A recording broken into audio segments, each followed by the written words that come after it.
네, 오늘 말씀 우리 함께 봉독하도록 하겠습니다. 오늘 말씀 사도행전 19장 1절에서 7절 말씀까지입니다. 네, 제가 말씀을 봉독하도록 하겠습니다.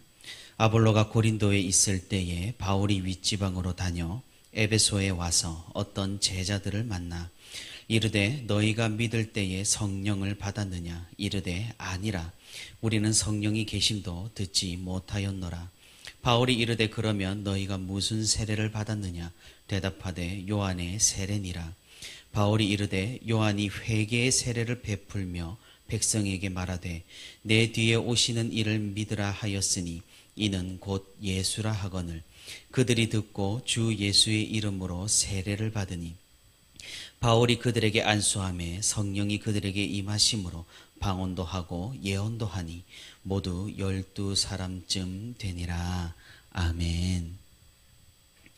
네, 오늘도 이렇게 새벽의 시간에 하나님과 동행하기 위해 새벽 시간의 자리에 나온 우리 모든 성도 여러분 진심으로 환영하고 또 축복합니다. 오늘도 우리 함께 말씀을 듣는 가운데 우리 함께 말씀을 가지고 기도하는 가운데 하나님의 크신 은혜와 위로가 풍성히 있기를 주님의 이름으로 소망합니다.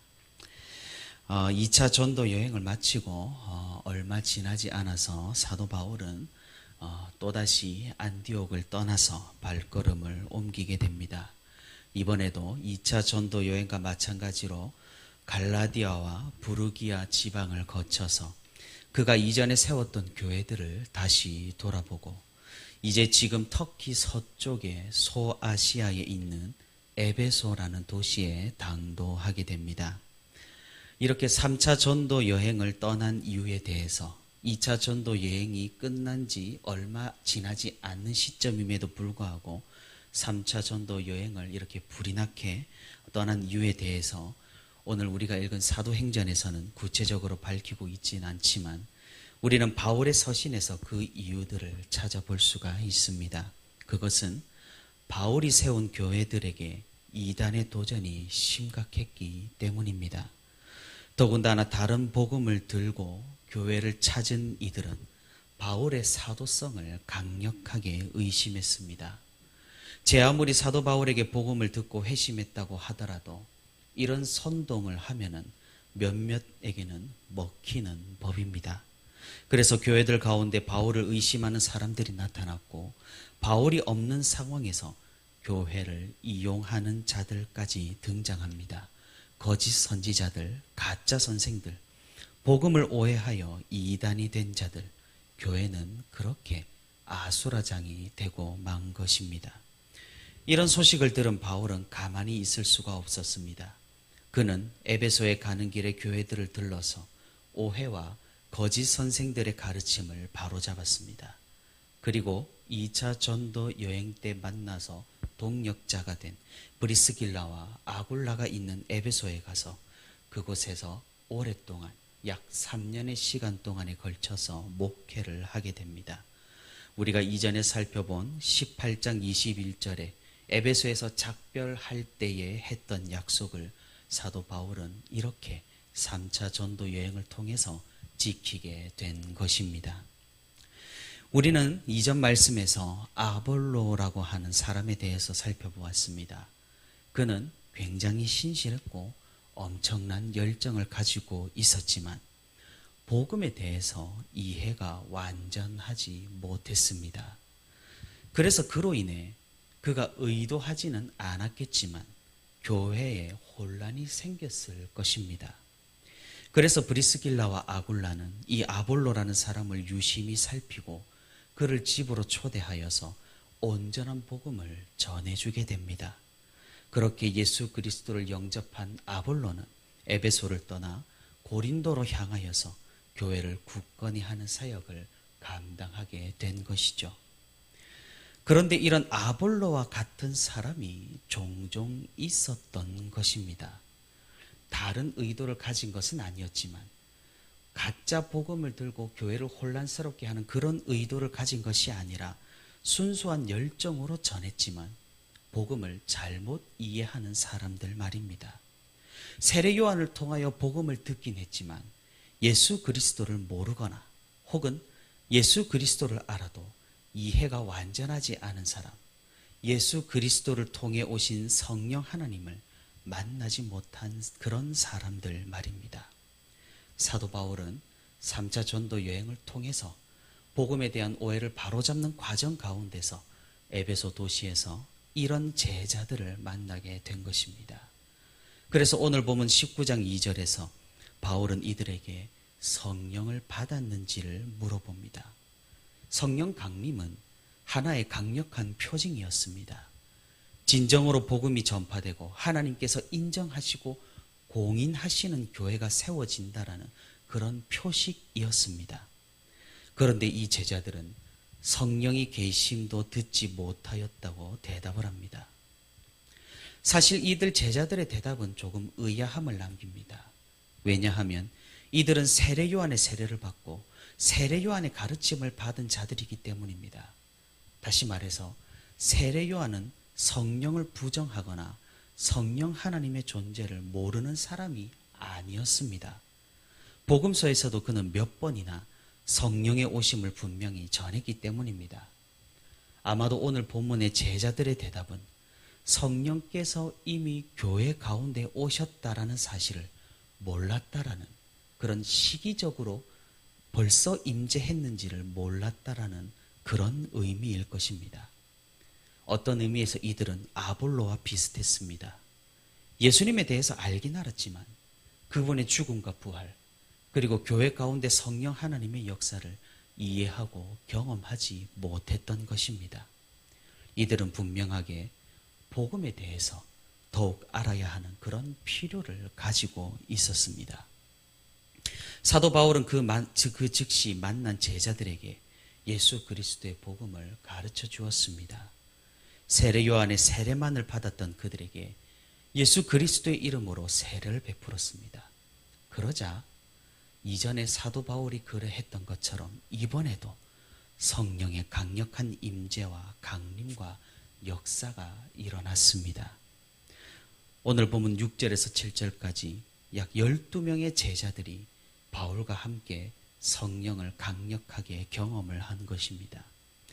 바울은 이렇게 에베소에서도 그리스도의 복음을 들고 계속해서 성령 하나님과 함께 복음 전파에 힘을 쏟았고, 바울을 통하여 복음에 대한 이해가 부족했던 제자들이 그리스도께로 확실히 돌아올 수 있었던 것입니다. 사랑하는 성도 여러분, 우리가 성경을 읽으면서 사실 굉장히 1차원적으로 읽고 묵상을 하게 되면 많은 교훈을 받기가 힘듭니다. 단적으로 예를 들자면 성경에 등장하는 인물에 집중을 하여 그 인물을 모범 삼아 교훈을 얻는 것은 분명한 한계가 있다라는 사실입니다. 물론 이런 인물에 대한 모범 교훈이 필요할 때는 있습니다. 그것은 우리 교회 학교 아이들을 가르칠 때일 것입니다. 하지만 우리의 신앙이 성숙하고 성경에 대한 이해가 깊어질수록 우리는 이런 인물에 대해 집중하기보다 이 성경이 정말로 무엇을 이야기하고 있는가를 살필 수 있어야 하는 겁니다. 성경을 읽으면서 우리가 오해하고 착각하기 쉬운 것은 성경의 인물과 우리를 직접적으로 비교하여서 그 인물을 무조건적으로 모범 삼는 것이라고 할 수 있겠습니다.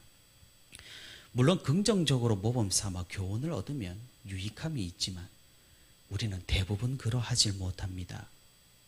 어디 오늘 본문에 등장한 사도 바울처럼 살아가는 것이 쉬운 일이겠느냐 이 말입니다. 모범을 삼다 보면 결국 우리는 현실의 벽에 부딪혀 어쩔 때는 자괴감을 가지기도 하고 또 어쩔 때는 신앙의 정진을 포기하게 되어 버립니다.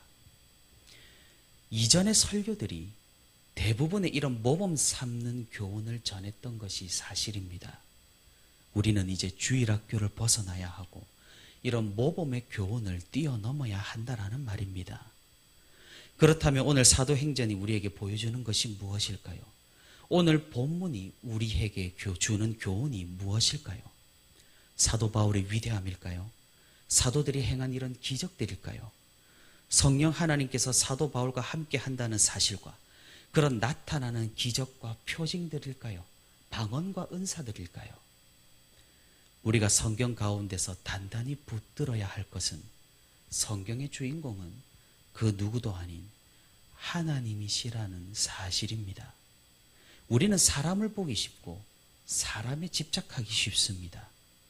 그것이 성경뿐만 아니라 우리의 삶 가운데서도 마찬가지입니다.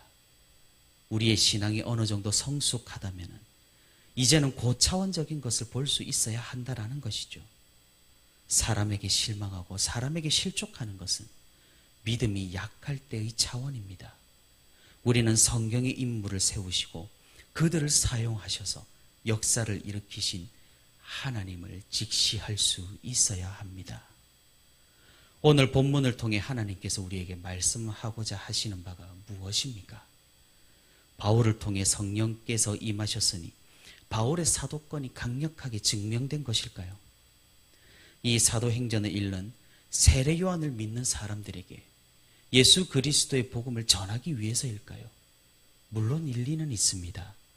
왜냐하면 1세기의 어떤 경건한 유대인들은 세례 요한을 메시아로 생각했기 때문입니다. 아볼로와 오늘 본문에 등장하는 제자들이 바로 그런 부류가 아닐까 생각해 봅니다.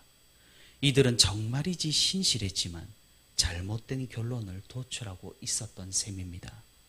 세례 요한에서 예수님까지 가야 했지만 거기까지는 도달하지 못했던 것이죠. 그런 사람들에게 오늘 본문은 큰 의미가 있을 것입니다. 그럼 오늘날 우리들에게는 무엇을 보여주고 있는 걸까요? 그것은 어떤 복음이 완전한 복음인지, 우리가 복음을 어떻게 이해해야 올바르게 이해하고 있는 것인지를 알려주고 있습니다. 오늘 본문 19장 4절에 오늘 본문의 핵심이 있습니다. 바울이 이르되 요한이 회개의 세례를 베풀며 백성에게 말하되 내 뒤에 오시는 이를 믿으라 하였으니 이는 곧 예수라 하거늘. 복음을 이루는 두 가지 큰 축이 있습니다. 그것은 바로 율법과 그리스도입니다. 우리는 오늘 본문에서도 하나님께서 우리에게 하신 위대한 계획, 복음의 위대한 공식을 발견할 수가 있는 것이죠. 세례 요한의 가르침과 세례 요한의 세례의 핵심은 회개였습니다. 그것은 구약의 율법을 모두 아우르고 총칭하며 대변하는 그런 가르침이었습니다. 율법은 우리에게 죄가 무엇인지 알려주고 우리에게 회개하는 마음을 불러일으킵니다. 하지만 율법의 역할은 거기까지입니다. 율법은 우리를 구원하지 못합니다. 우리에게 자괴감만 들게 하며 하나님을 찾게 하지만 하나님께 다가가는 방법을 알려주지를 못한다라는 사실입니다.